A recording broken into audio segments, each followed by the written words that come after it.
PNR Networks is a member of Patreon. Show your love for our shows by joining our ongoing fundraising campaign and get some fantastic perks in return. Check it out and become a Patreon sponsor. You can sign up at patreon.com, patreon.com/PNR Networks. And thanks for your support.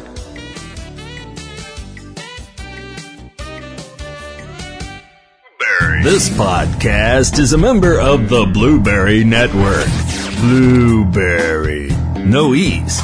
That's Blueberry, BLUBRRY.com. Blueberry.com. This podcast is a proud member of the Lamb Podcasting Network. Find the network at largeassmovieblogs.com.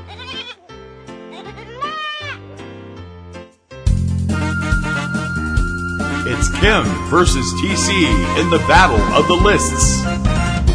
My list is better. My list is better. My list is better. No, it's not. My list is better. Kim or TC, who has the better list?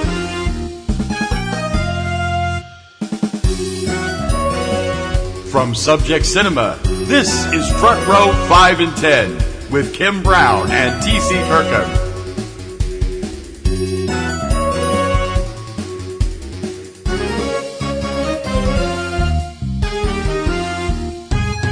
Hi folks, welcome to another week here on Front Row 5 and 10, brought to you by the good people that bring you Subject Cinema. That would be me and him, the me being Kim Brown. And the him being TC Kirkham. How is everybody? I hope everybody's good. I do too. It's going to be a fun week as we do some more of our crazy lists right here. Mm-hmm. If you like our list show, we hope you contribute to us by writing to us at frontrow@PNRNetworks.com or subjectcinema@PNRNetworks.com and drop us your line and ideas for lists. You can give us your list of the stuff that we do on the show also. Yep. And we'll read those in upcoming weeks. We really would love to hear from you and be a part of it. We know a lot of you are listening and a lot of you like it, and we hope that you will take part in it. And if you listen, don't forget to subscribe, spread the word with your friends, hit that bell if you're listening on YouTube so you get notifications whenever we have something new up. And it's this week's countdown. Yes. We're actually your idea, and it's a double one. Yes, it is. My idea this week is for a 2 lists of 5, since this is Front Row 5 and 10. And we are going to be talking about our 5 favorite television cliffhangers and our 5 favorite movie cliffhangers. So it should be really interesting to see if we match. There's not that much out there. Well, movie-wise, it depends on your definition, I suppose. So, I hopefully everybody will like my list, and hopefully everybody will like your list. Yep. So which one do you want to start with? I think we should start with TV. Okay. And since I came up with the list, you get to go first. Okay. TV cliffhangers are much easier to do because there's so many shows that use them anymore.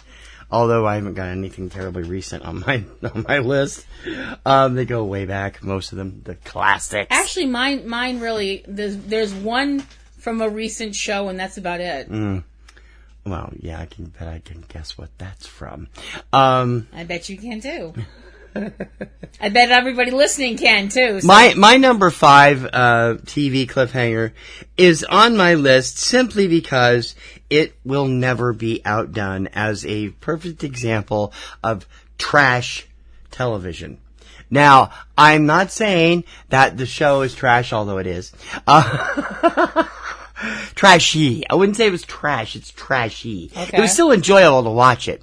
But let's just face it, nothing can ever come close to the audacity that this one did.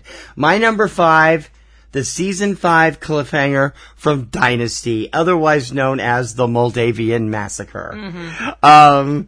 This was the biggest piece of crap I've ever seen.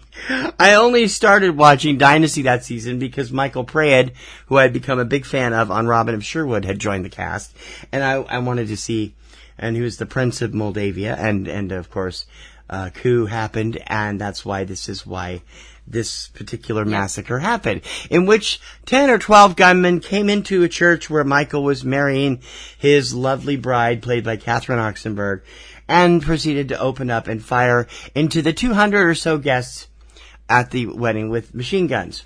Machine gun firing went on forever and ever and ever, and everybody lay on the floor when it was over, and there was two fatalities in the entire bunch, and nobody else even got scratched. Nope. When we came back in the fall, Steven's gay lover had passed away, and another character, I've forgotten her name, played by Ally McGraw, passed away. Everybody else was fine. I mean, I'm sorry. This was just the most ludicrous thing I'd ever seen. Funny as all hell when you're watching it in retrospect, just because of the overplayed acting and stuff. But it's still a lot of fun. My number 5 TV cliffhanger, The Moldavian Massacre from the end of Dynasty Season 5. Okay. My number 5 top cliffhanger is from a show that pretty much has had cliffhangers every season, all 13 of them. And talk about an embarrassment of riches to pick. But my number 5 is from the supernatural episode, Do You Believe in Miracles, which was episode 23 of season 9. For most of the season, Dean Winchester, to kill a very powerful demon, has been carrying on his body the mark of Cain. And yes, that is what it sounds like. It was the mark placed on Cain when he slew Abel.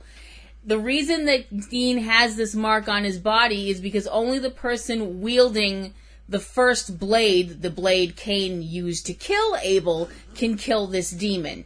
So he has the blade, he has the mark, he manages to kill this demon. The problem is, these are obviously things with very negative magic around them, and it's changing Dean, and not for the better. At the end of the season, Dean is actually killed by another character, and we see his body lying on a bed, and his eyes open up, and his eyes are completely black. Dean has been resurrected. The mark of Cain is too powerful to let whoever has it simply die. Dean has been resurrected as a demon. And I remember sitting there and actually did an honest to blog movie no. I actually screamed no at the top of my lungs, and that was the last thing we saw of that season until season 10. I was sitting there going, no. It was, oh man, I thought I was just going to have a heart failure. So my number 5 from the supernatural episode, Do You Believe in Miracles? Dean becomes a demon. I'm sorry, you were going to have what? Heart failure. Heart failure? Heart failure? I almost had a cardiac infarction there. From that alleged Boston accent that I don't have. You do when you're not. You just don't realize it. Sometimes it comes out. I know. Number 4 is a single cliffhanger from a series of cliffhangers every season they had on the show. But it was really, I was a big fan of the show, and I was like, you bastards, you can't leave this like this, because at the time the show was running, late 70s, early 80s, seasons typically ended in late February or early March. They weren't playing for May sweeps at the time. Mm-hmm. And so all their big cliffhangers, when they had them, would run in mid-February, and you had to wait 7 months to get the resolution when the show came back in September or early October. You know what that's like. Yes, I do. However, on this particular one, it took until almost January because of a writer's strike or an actor's strike or something that year. So the show didn't actually return until November or early December, if I'm not mistaken. I might be wrong, but I'm pretty sure it was like that. My number 4 cliffhanger is Billy Tate and the Sunnies from season 3 of Soap. In the storyline, Billy Tate, played by Jimmy Baio, the youngest son of Chester and Jessica Tate, got enamored with an old friend from school who had become part of a religious cult the cult of Sun Ray Sun. They called them the Sunnies. Gee, I wonder what that's supposed to be. Billy started hanging around with her, and he was fully aware of the kind of tricks that they used to try and get people to end up joining their cult. And he didn't fall for them, so they kidnapped him. And they were trying to brainwash him at the end of the season. And at the end of the season, Benson comes back from Governor Gatling's office. He'd already been spun off. Tears up with Chester. Chester's old buddy and former cellmate, Dutch, and Chuck and Bob, the guy and his ventriloquist, played by Jay Johnson, to go in and try to rescue him. Of course, we see him. It looks like he's been totally brainwashed, and they've got machine guns on the 4 guys there. And cut to black. Of course, we had other stuff going on. When the show finally came back, 7, 8 months, 9 months later, they showed the same scene again. But now we saw, at this point, Billy's faking it. He makes an eye contact to Benson, who he was very close to. They start doing this kind of ridiculous soft shoe, like they're an entertainment group, because they're all in blackface to match Benson. Which distracts the people there who are holding Billy, and they punch the guys, knock him out, and rescue Billy from the cult. Mm-hmm. It was very funny, very suspenseful. I was a big fan of Jimmy's anyway, and I loved that show, and I loved the character. Later on, the following season, he would get involved with a teacher, and then end up dumping her, and she would become murderous and try to murder him and members of his family. It was freaking hilarious. Really stupid, inept ways. Soap was one of the best. It was the 70s, No, that was the 80s. Oh, that was the 80s, okay. It was one of the best. It got cut off a year too soon, a year earlier than Susan Harris planned, and it had one of the best casts in Hollywood, and it was just great. Number 4 on my list, Billy Tate and the Sunnies from the season 3 cliffhanger from Soap. Okay. Number 4 on my list is from a show that I am quite enamored with, which I hope someday will come back, but I have a feeling it's not going to. From across the pond, the most recent incarnation of Britain's greatest detective, Sherlock Holmes. My number 4 is from Sherlock, from the end of season 3, from the episode called His Last Vow. The end of the episode sees Sherlock Holmes, played by Benedict Cumberbatch, murder a blackmailer. And he was a very bad person, so that makes it okay. No, it doesn't. Well, anyway. Tell that to the Punisher. Yeah. Obviously, but yes, obviously people who are not, cops can't actually shoot people in cold blood. And, his brother, Mycroft Holmes, aka the British government, says that, he's going to have to leave the country for an unspecified amount of time. The thing is, before the plane even leaves English airspace, all of a sudden there are every TV monitor in the world is going off. Not in the world. I shouldn't say in the world. I think it's only in Britain. TVs, phones, anything with an internet connection with a video of a man saying, "Did you miss me?" Now that might seem like, okay, well, so what? Except for the fact that the man is Jim Moriarty. Mm-hmm. The Napoleon of crime, Sherlock's nemesis, who we also saw shoot himself in the head in front of Sherlock previously. So it's kind of so much for continuity. Holy crap, what the hell? How did he do this? It all got resolved eventually. It's magic. It all got resolved eventually, but it was one of those, moments where it was just like, no, this can't be happening. So my number 4 cliffhanger, Did You Miss Me? From Sherlock, His Last Vow. Was that from? I thought they ran 4 seasons. Is that only 3 seasons? That's from season 3. Season 4. I see. You're just saying you wish it'd come back after season 4. Yeah. Gotcha. Okay. I wish it'd come back and do more, but I have a feeling that's not happening. My number 3 was a rather rat bastard maneuver by the producers of the show, because they knew they were leaving the air after 13 seasons. And still they ended the show in a cliffhanger. This cliffhanger drove Kim absolutely insane. Mm-hmm. My number 3 is Conundrum, the final episode of the original run of Dallas from season 13. In this episode, a angel of sorts, played by Joel Grey, visits J.R. Ewing and shows him what life at South Fork would have been like if he had never been born, a la It's a Wonderful Life. Mm-hmm. Little problem with that. It was a wonderful life without JR. Larry Hagman was brilliant in this episode. There was also great performances from Joel Grey. And at the last, we finally, at the end, he's like, well, what makes you think I'm from heaven? This angel he said. says, what kind of an angel are you? And Joel's character responds, what makes you think I'm an angel? Right, yeah. So there's all this devilish stuff going on, and Bobby coming up the stairs, and we see JR putting a gun to his head. Bobby hears a gunshot. Boom! Produced by Leonard Katzman. The last scene of the series. Now, people finally got a resolution for it 7 years later when the show returned as I've forgotten was it Dallas Return to South Fork? Was the name of the TV movie where we find out that JR is actually still alive.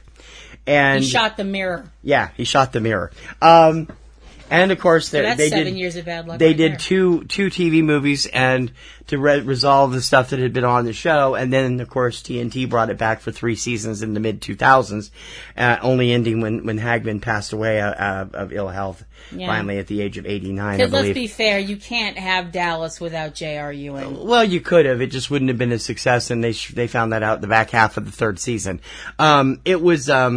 It was still, I loved that episode. I loved the fact that they went out on a cliffhanger because it was Dallas. Dallas was the show that launched the cliffhangers in the modern era of TV. No show had really done that in the past since Peyton Place back in the 60s.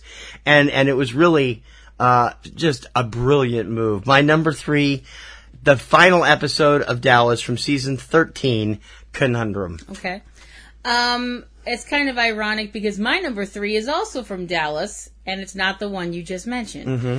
There were a number of Dallas. And it's also not the other one, because everybody always mentions the other one. Yes, I'm going to be mentioning the other one in a few minutes. I figured I wouldn't go for the obvious.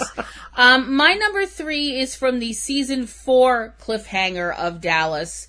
Who's in the pool? Yeah, from the episode Ewing Gate, where after all of the usual machinations, bed hopping, and assorted craziness that goes on in Dallas, and its suburbs, apparently. And the suburbs around said, we see Cliff Barnes showing up at the South Fork mansion to cause all kinds of trouble because it's Cliff Barnes. It's Cliff Barnes, yeah. But for once, it's not Cliff causing the problem, as shock of shocks when he shows up and there is a woman's body floating face down in the pool at South Fork. Mm-hmm. Cliff jumps into the water, swims over to the woman's body, turns her over. Now, all through this, we can't see. We only see Cliff's face the entire time. Yes. Yeah. He looks up at the balcony where JR is standing and says, "She's dead, you bastard!" And the show ended for the season. Which, of course, drove everybody crazy. Mm-hmm. Because you've got 900 questions going on. Who was in the pool? How did they get there? Did JR push them over the balcony? Did they, what's going on? And like I said, the most obvious, most important burning question: who the F is in the pool? I was convinced it was Sue Ellen. Oh, no, I knew it was I was right. I knew it was Kristen from the very beginning. Spoiler alert, it was Sue Ellen's troublemaking sister, Kristen. And I was like, oh, well, never mind. She's a slut. Yeah, so, she is. She was a bad person, so I didn't care that she drowned. But my number 3, because I pondered... we should point out, she did drown. She went swimming when she was drunk. Yep. Or high, or something. And she was JR loaded. Found her that way, too, and just left her there. Yeah, he just left her there. Yeah. Nice guy. So my number... J.R. Ewing. Yeah. My number 3, Ewing Gate, she's dead, you bastard. My number 2, I had a real hard time with this because I love both of these. Number 2 had to be number 2 simply because of the stature of number 1. Okay. Number 2 was, I think, the most bone-chilling cliffhanger I ever saw. Okay. Ever. In the 2-part history, with the 2 parts, you had one that ended the series for the previous season, one that came back for the next season, and it was chilling, to say the least, because the characters you watched on this show up to this point for the last 4 seasons have been very, very, they're friends. If you're a fan of this show and its long history, these people are friends, even though it's not the original, it's the next group. And it's like, okay, we see all the goings on and what happens in the episode, and we're looking at this bridge of the Starship Enterprise with Commander William Riker in command because Captain Picard has disappeared. The 4th season, I think it's the 4th season, right? Or is it the 3rd season? 4th season cliffhanger, the best. Season 3. Season 3. And just for the record, this is also my number 2. The 3rd season cliffhanger, the best of both worlds, part 1. Mm-hmm. You get the like screen come up, and you see Picard, and he's now a Borg.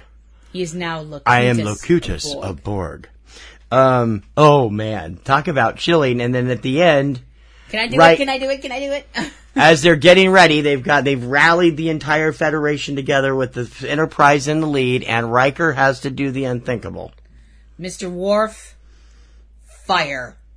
Fade to black. Boom, Executive producer Rick Berman. Yeah, and we're all going, what? No, you can't do this. Yeah, that was real. It is one of the most. It's one of the cliffhangers that I remember from that point in my life that really sticks with you. Oh yeah, because it is so frightening when you see a Borgified Captain Picard. We see him kidnapped by the Borg, and we don't see him again until he's already been assimilated. Mm-hmm. And that whole thing where he's like, you will service us.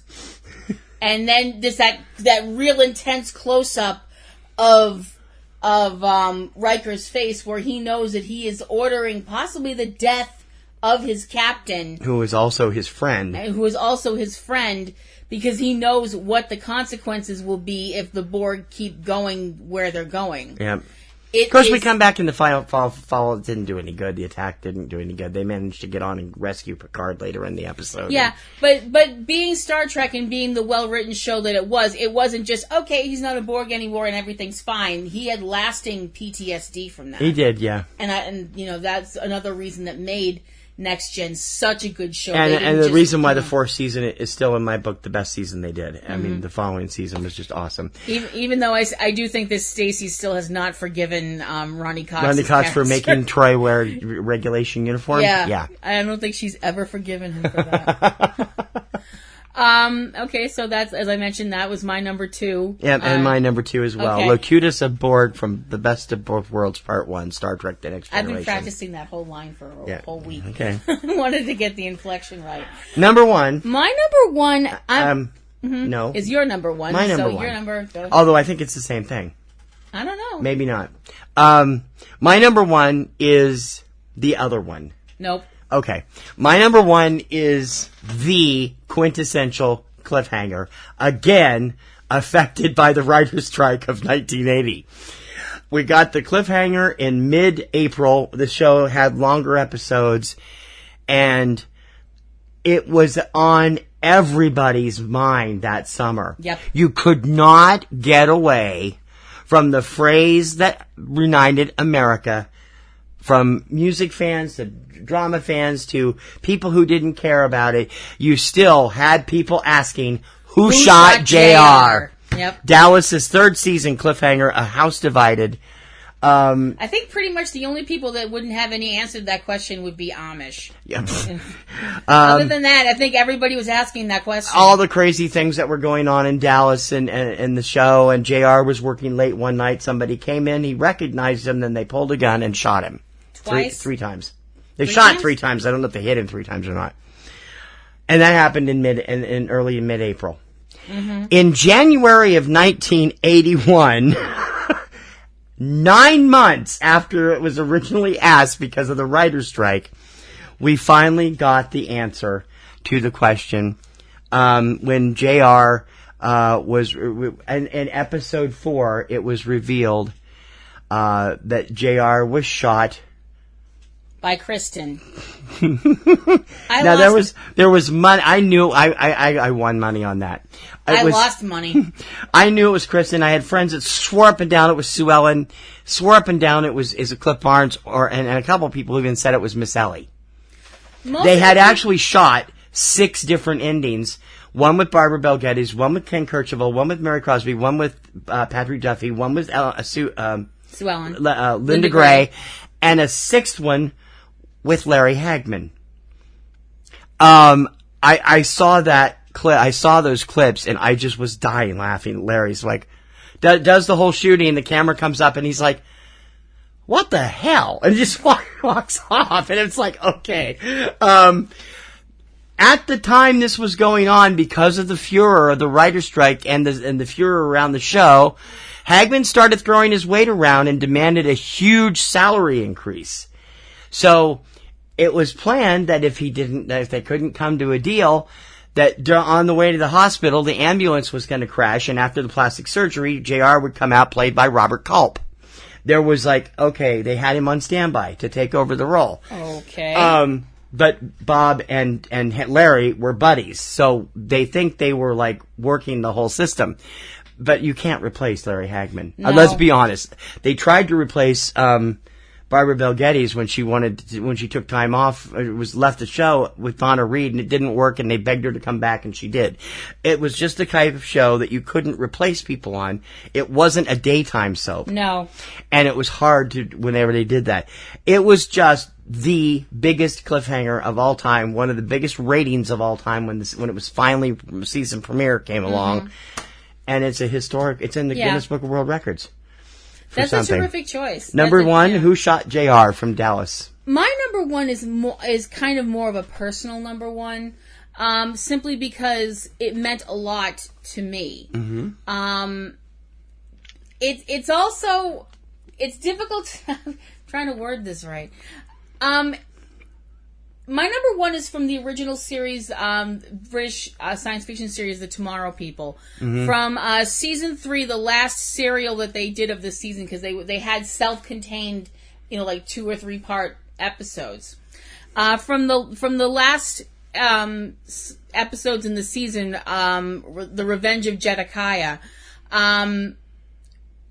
There's 1 2-part. It's a 3-part episode. Are you sure that's not the 4th season cliffhanger? It's one of the 2. I think it might have been the 4th season, but it might have been the 3rd too. I'm not sure. No, you've got to be right. Tyso came along in season 3. You're right. Okay, sorry. Yeah. It's from parts 2 and parts 3 of the series. They're both cliffhangers to me because, for one, it's like Doctor Who. They have separate episodes with cliffhangers on every episode. So. Part 1 of the cliffhanger part was when 2 characters, John and Elizabeth, who are the older Tomorrow People characters. Tomorrow People are the next stage in human evolution. And there's some of you might know from the really bad remake from CW a couple of years ago. Yeah. They wind up teleporting into a government facility and are mowed down by machine gun wielding guards. Mm-hmm. And I flipped out. I mean, I freaked, screaming, complete. That was a bit much for a children's show in 1975. It really was. Complete holy effing beep, beep, beep, Well, we didn't get it here until when? 1970? It premiered on Nickelodeon in 1981. Mm-hmm. The spring of 1981. Yeah. The next episode involved, the final episode of that season involved the Tomorrow People. Everyone wound up getting healed and stuff like that because it's science fiction. And these young people decided that Earth was too violent. Earth would never, the Earth being the way it was now, you have these people with these amazing gifts that would probably be exploited and or killed by the governments or by terrified normal people. And they wind up leaving Earth. they go off to what is known as the Galactic Trig. And the last scene of the season is the place where they lived. It actually was supposed to be the final episode of the series. Mm-hmm. At the way Roger Price had written it, yeah. Yeah. And, see, I didn't know that. Yeah. And it's done in a slow pan of the place where they lived called the lab, and the lights have all gone very dim. The theme song is playing, but it's much slower, it's much sadder. And I remember sitting there watching it going, wait, what? Mm-hmm. I was like, huh? I didn't realize, well, first of all, I came into it kind of in the middle, and I was like, completely got sucked in so quickly. I know, I did too. I saw War of the Empires first. I got sucked into that show so fast. Series of the show. It's amazing I didn't get whiplash how quickly I got sucked into that show. Because A, it was science fiction. B, it was different than anything I'd seen on TV before. And C, it was a British guy. Yes. Hello. Nicholas Young as John. Hello, puberty. That's when that kicked in, and I was like, wow. Boys are good for something other than punching.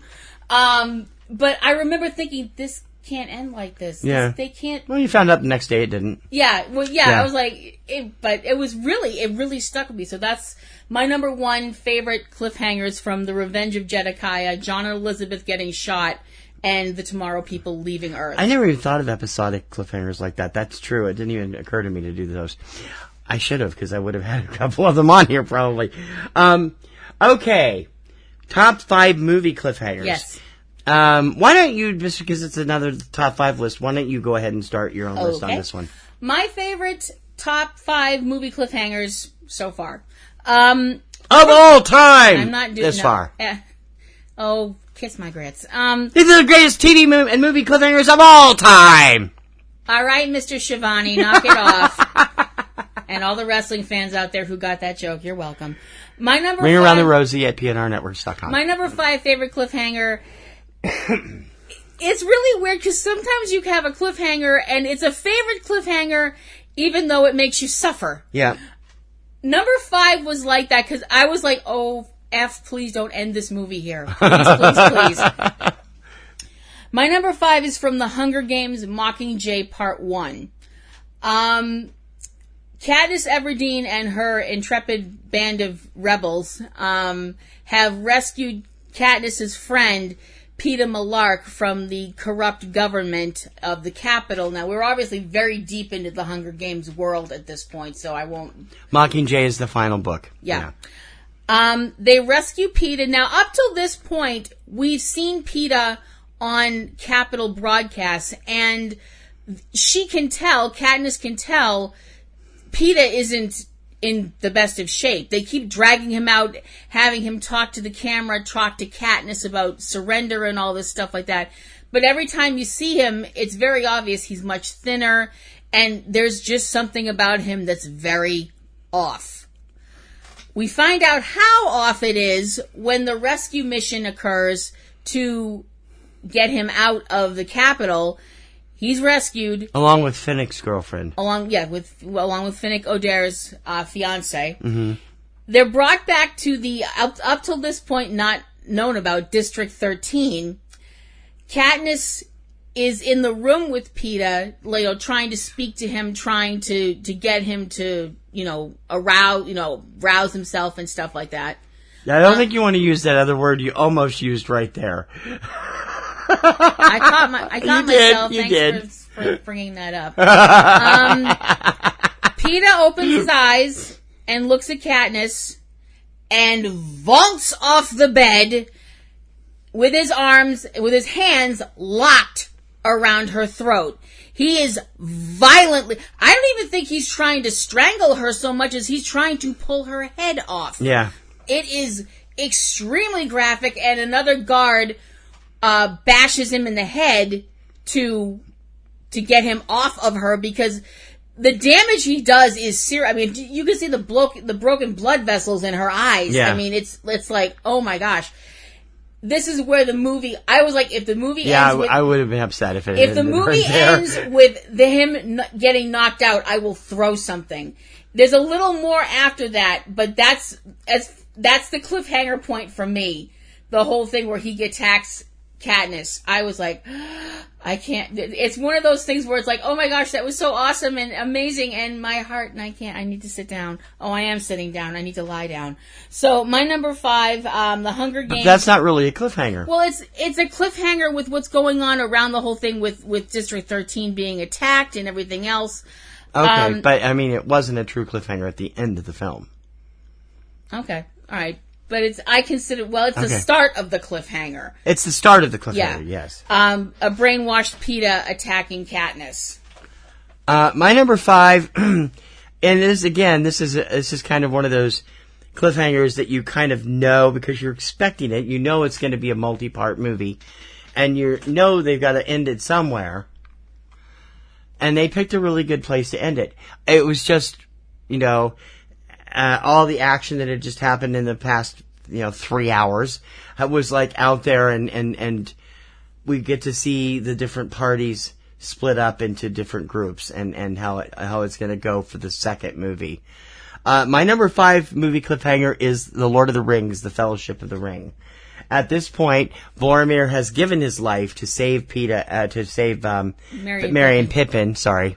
And they've been carted off by the Uruk-hai. Mm-hmm. And Aragorn has not arrived in time to save them there, but he and Legolas and Gimli decide to follow their trail to try and rescue them, while Sam and Frodo have slipped away on their own to try and get the ring back to Mordor where they can throw it in the fires of Mount Doom. Unknowingly being followed by a creature called Gollum at that point. It's still unknown to them. It won't be for very long in the beginning of the Two Towers. This works so well because, to me, the whole end, the end of the movie where Frodo's trying to leave and Sam is like wading out into the water even though he knows he can't swim, trying to get to Frodo. I'm going off to Mordor alone. Of course you are, and I'm coming with you. Now, of course, it made it even more poignant when I knew that they swept the river for everything so that he could get in there. And of course, as soon as Sean Astin stepped into the water, a 7-inch long glass shard shot through his foot. And through the makeup and everything. So he was limping around for weeks after that. Yeah. I never really, except for Encino Man, I've never been a fan of Sean Astin until that movie came along. And then I was able to get around him because I liked that character so much. And he did such a great job.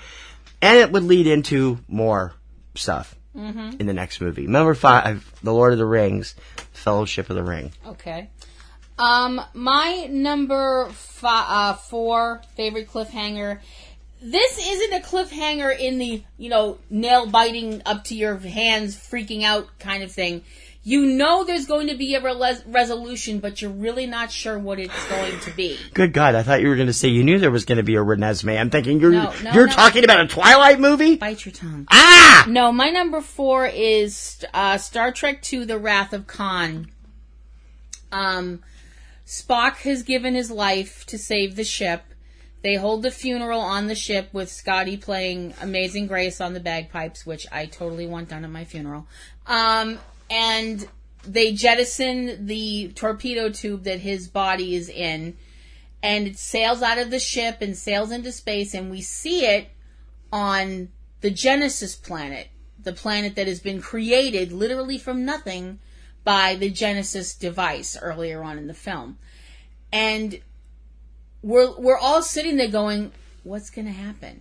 We know there's going to be another movie because there has to be another movie because you can't leave us like this. It was just one of those kind of, how are they going to fix this? Kind of things. And I thought the way they did it was great. Mm-hmm.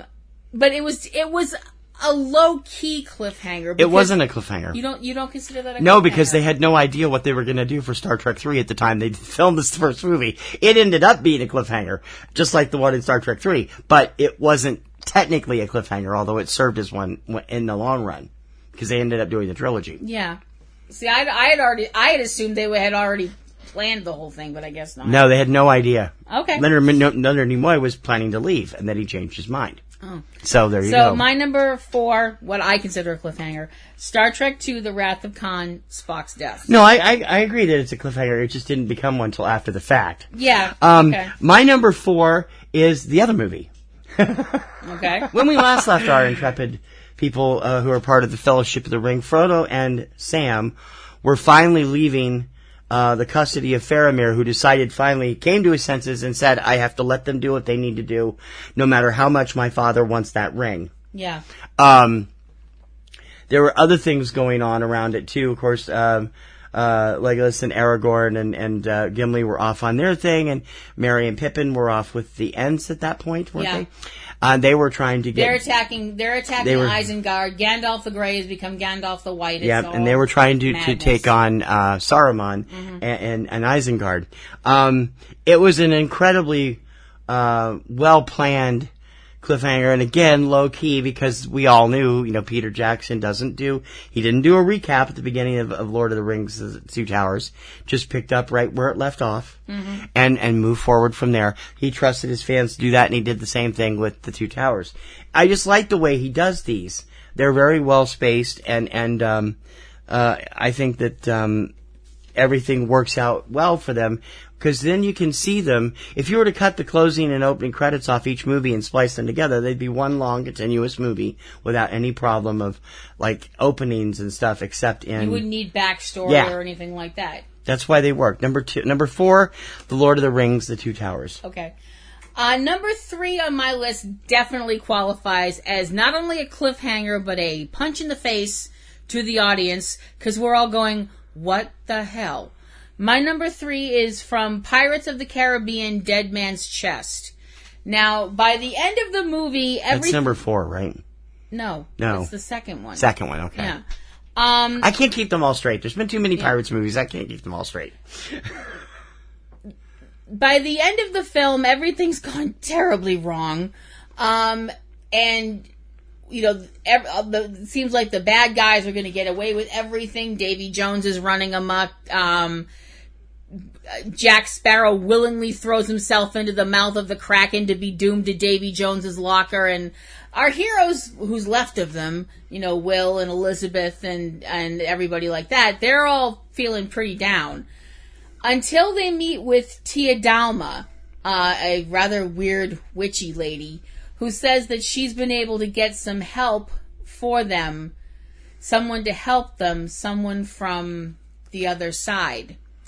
And we hear and see someone walking down in boots, walking down a set of wooden steps, and it's Captain Barbossa, who we saw dead at the last film. And he's basically just like, so where's my ship? And the movie ends. Yep. It was one of those, what the, how the, but he's, and, oh crap! It's Disney. It was, I thought it was one of the best endings to one of the Pirates movies ever. Pirates of the Caribbean, Dead Man's Chest, The Return of Captain Barbossa. Was that a post, No. No? Okay. No, I'm pretty sure it wasn't. I don't remember. It's been so long since we've seen those, and they kind of went out of my head. Number 3 is a movie you'll be happy with. Okay. And it's because of what happens at the end of this film that makes it work. Everybody compares trilogies to the original trilogy. Mm-hmm. And they always know that second part's going to be kind of a downer ending. Yeah. Like, Hunger Games, Mockingjay Part 1. Mm-hmm. Or one of those. No, not Part 1. I'm thinking, Catching Fire. Right. Catching Fire. And I don't know, maybe we have those backwards. I was just like, okay. I never saw the film until it came on cable 7 years after it came out. And I'm like, okay, this is really good. By this point, I was old enough to actually appreciate these films, because when I saw the first one in the theater, I really didn't like it that well. I was 13 or 14, and I wasn't terribly impressed with it. But by the time I watched them on cable, then I realized, hey, these are really good movies.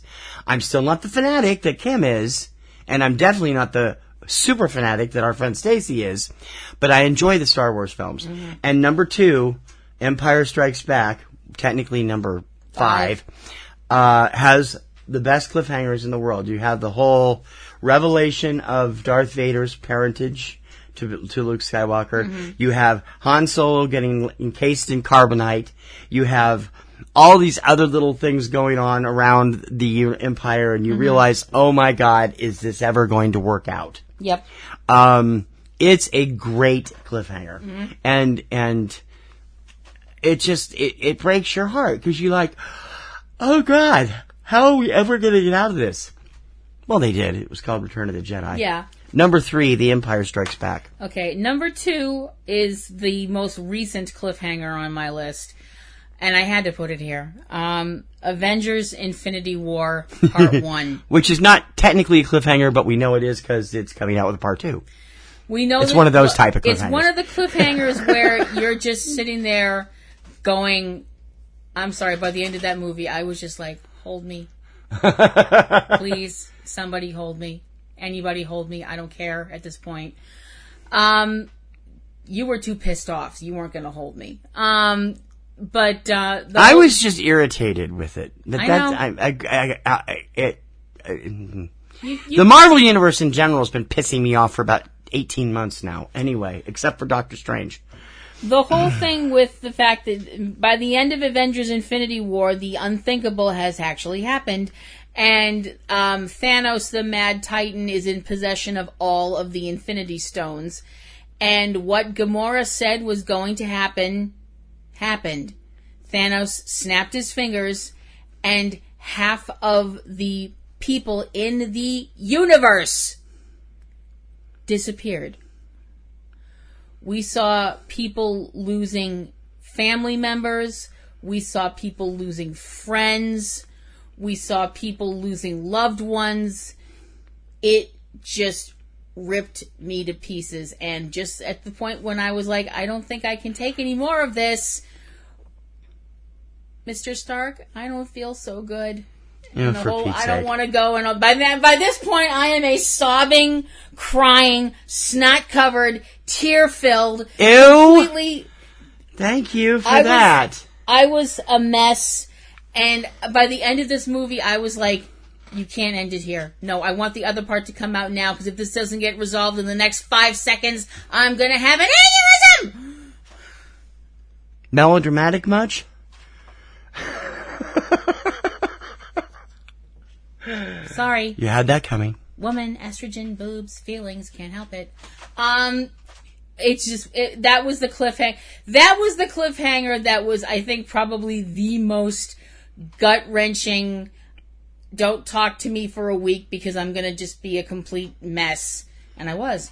My number 2, craziest cliffhanger, Avengers Infinity War. Not as much as the one I think is at number 1 on your list. Okay. Well.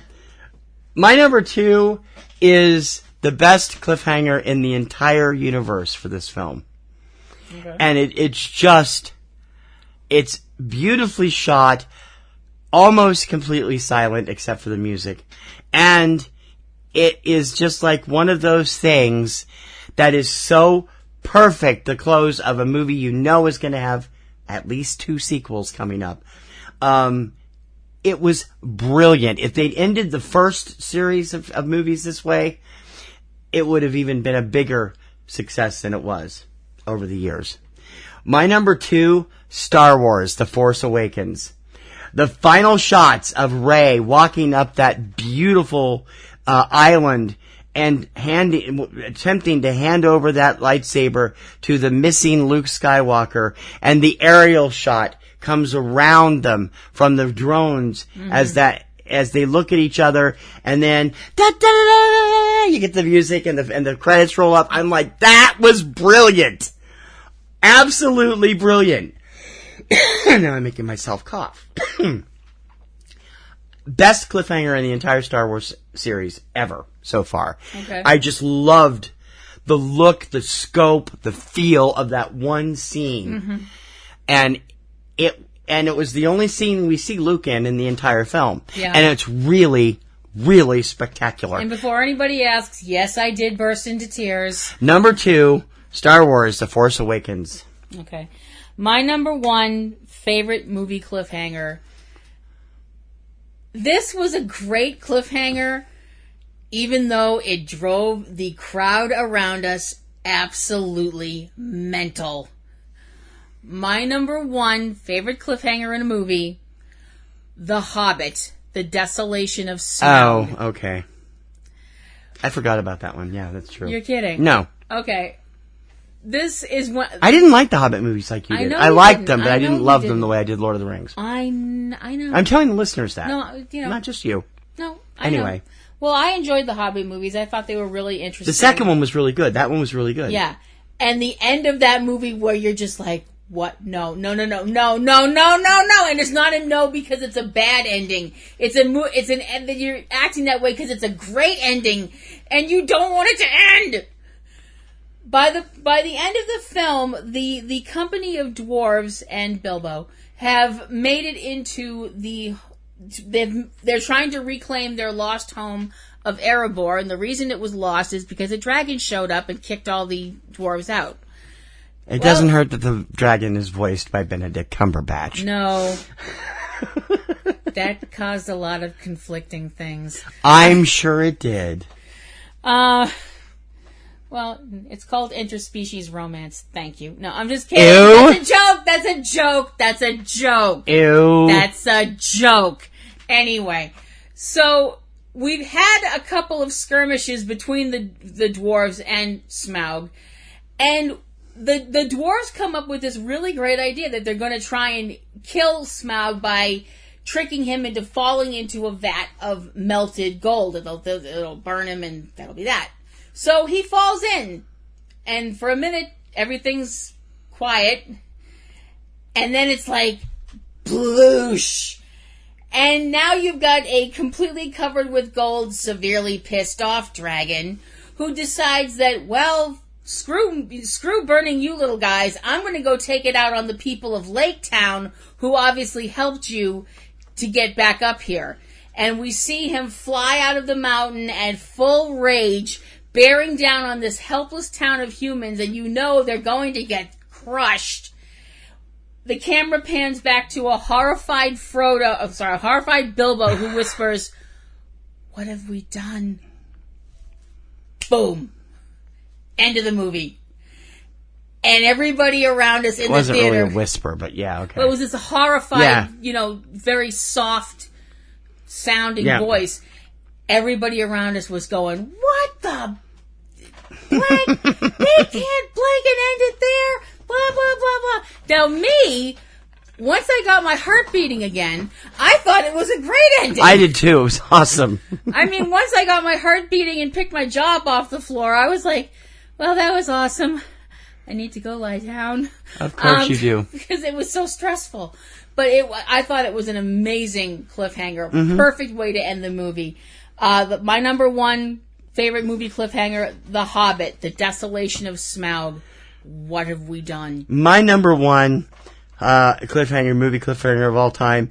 She sort of talked about it. She didn't go into the actual cliffhanger. Okay, sorry.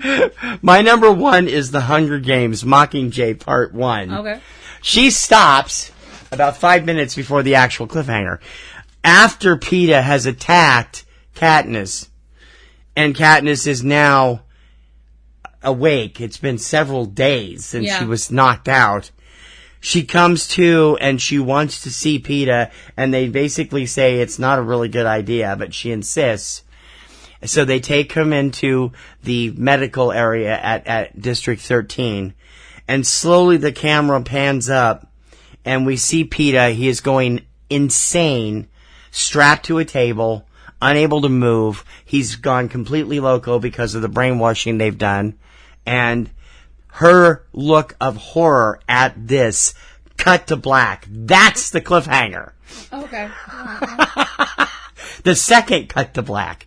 Both of them involving the incredible Josh Hutcherson, who is just an amazing actor and who can pull off. And the incredible Jennifer Lawrence. Well, she was in the first sequence, but that sequence, was all him because he had to do all, and he was the centerpiece of that. And I just like, wow, this is really. We were both afraid when it went to black. They were leaving it there at the end of the attack. Because I was like, if that happens, there's going to be a riot. Yeah.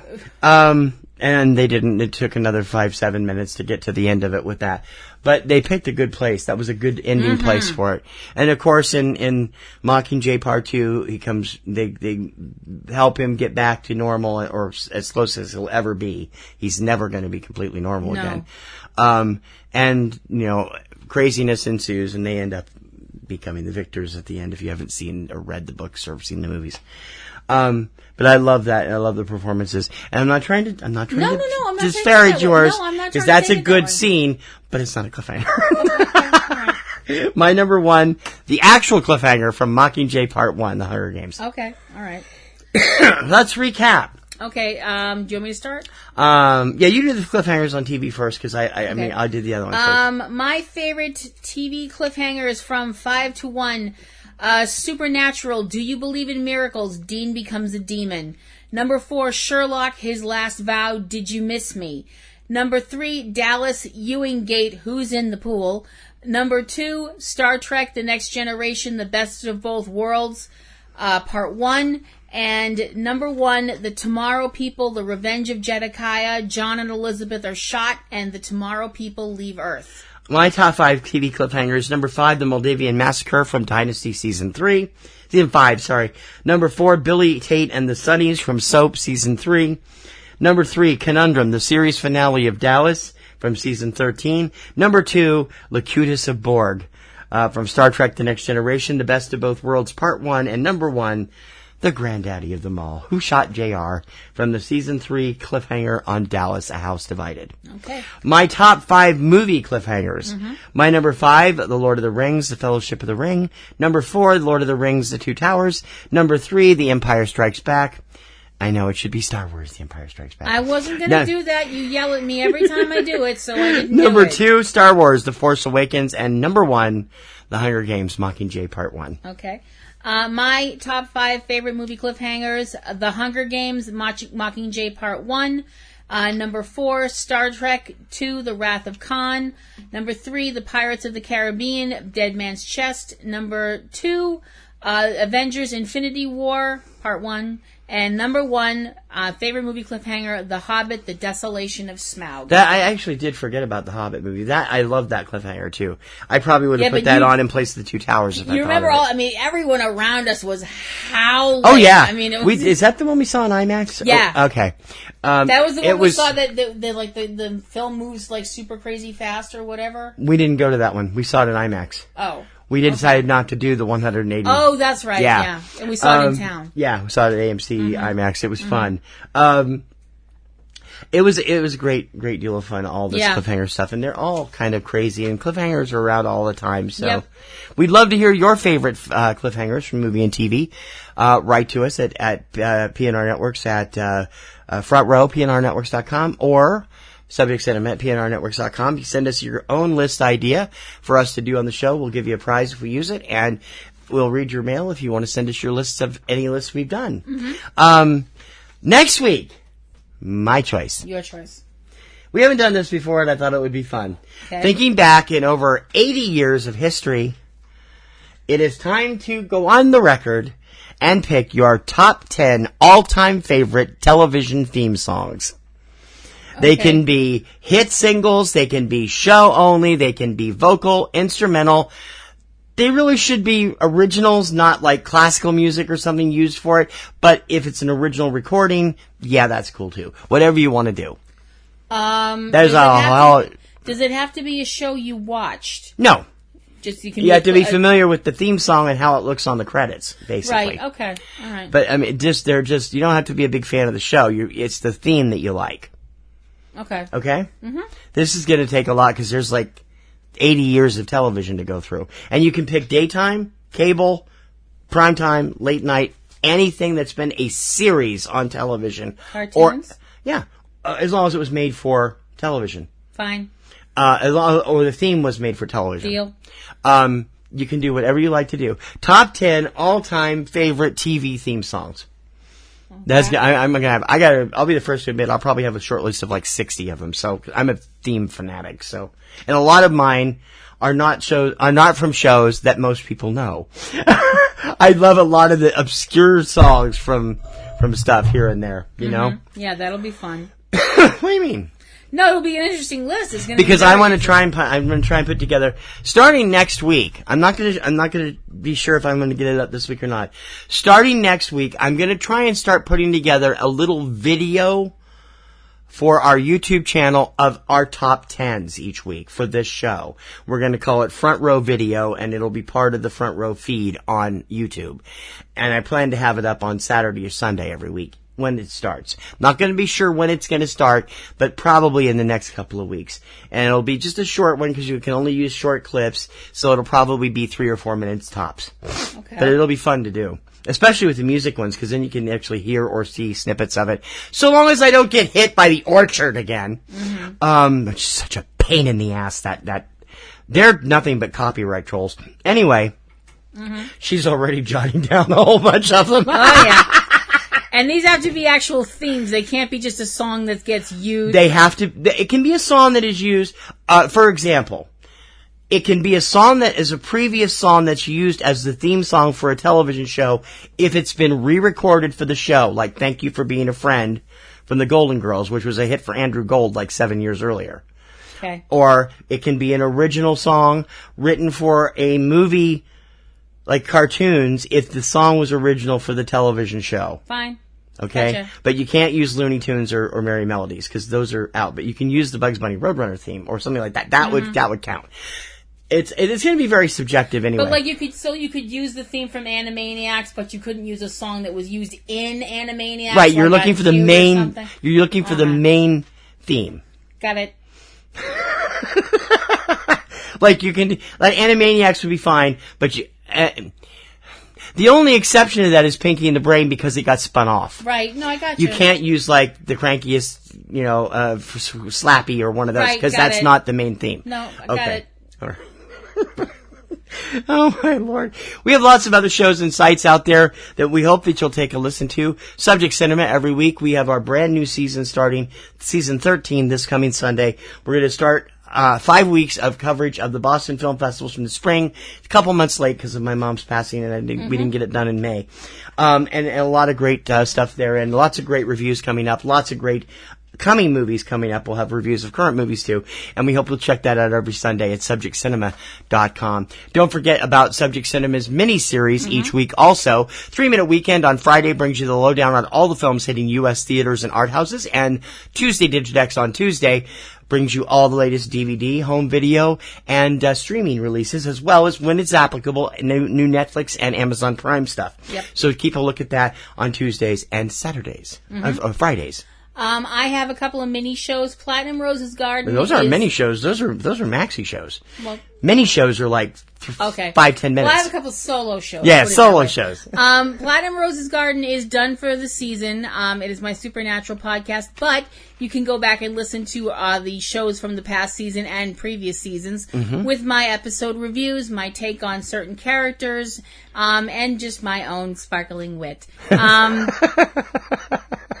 You didn't have to laugh that quickly. No, it's a good thing. It is sparkly wit. And, honey, you're the magic that makes all our shows. Stop. The pun queen at work over here. I also have Ring Around the Rosie, which is my wrestling podcast. I have been a wrestling fan for way too long. And I'll second that one. And I have my own little show where I wax poetic about wrestling and all the things going on in there. I would like to also stress that both Platinum Rose's Garden and Ring Around the Rosie are not safe for work.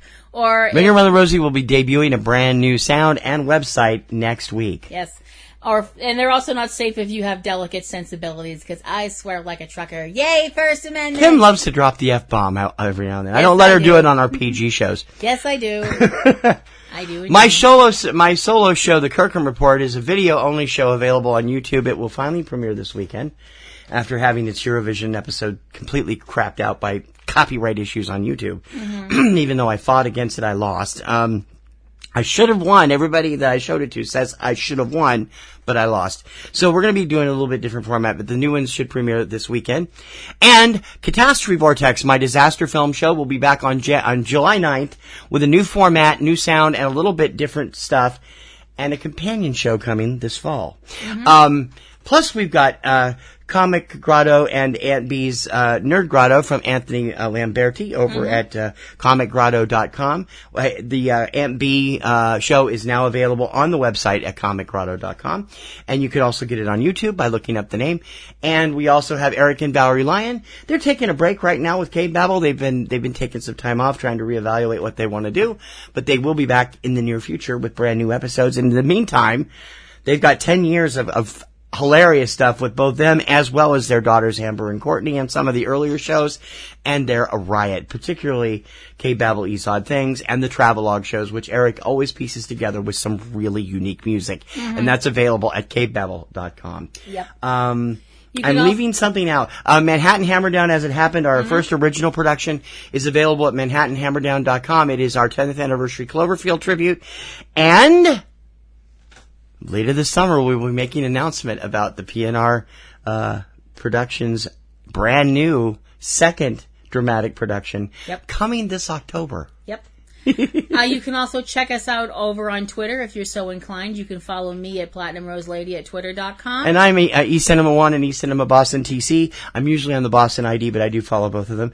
And you can also check us out on Facebook at Popcorn and Roses. And you can check out our podcasts and websites all across the internet. Our podcast can be subscribed on practically every subscription network out there, including iTunes, Stitcher, SoundCloud. Kim finally is on iTunes now with Ring Around the Rosie. We got everything going there.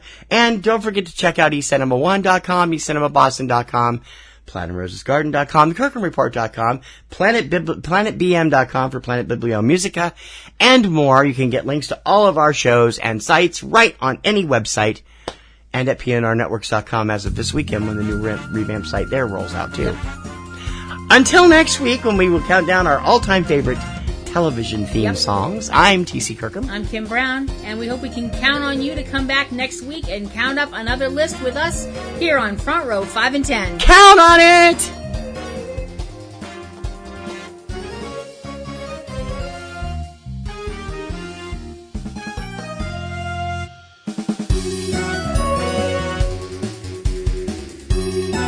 You've been listening to Front Row 5 and 10 with Kim Brown and T.C. Kirkham.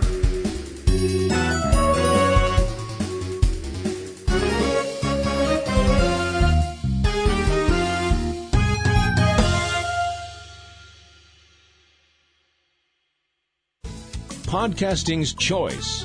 From coast to coast, continent to continent, right here 24/7.